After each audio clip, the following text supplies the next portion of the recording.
I'm Daryl Haynes. I would describe myself as a maker.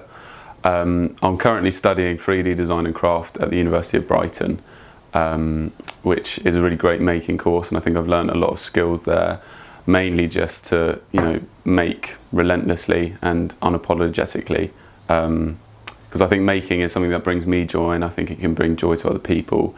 I think it's really helpful for the maker themselves to connect with materials and objects, because it's sort of material intelligence that distinguishes humans from other animals, and I think that's really special, and we should embellish that relationship a lot. So this is a box I've been making for the Hot Tin, which is a local venue.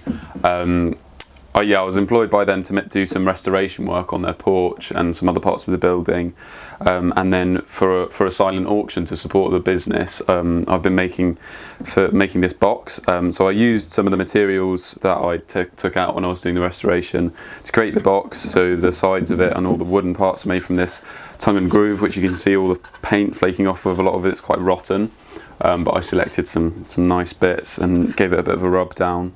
Then the lid of the box is made from the corrugated iron, which covers the whole building. It's an old Victorian church.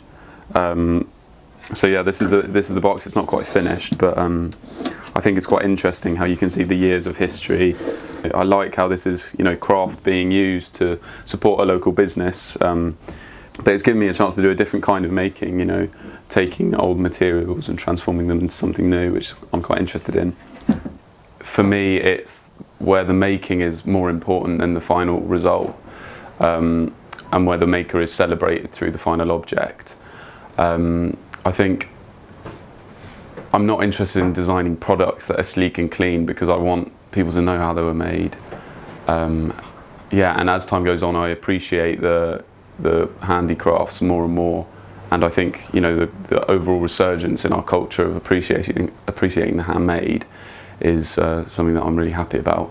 So these were some big vase-like pots that I made last year. They're made up from clay dug from my village, which I dug up. I wanted to explore the process of taking a material from the earth completely as one maker, processing it, taking all the stones and soil out, and then making these big sculptural vases. I think I wanted to, as a not expert in the field, explore what one person could do, and just basically show people that they can go out and they can find mud and they can make things without too much expertise. So this one, for example, is always cracking and breaking, and I think that explores the ephemerality of it. With time it will just potentially just go back to the earth and will be a pile of dust or mud. But I don't know what I'm going to do with these. I think I might fire some of them, or I might just let them go back to the earth, throw them back in the ground.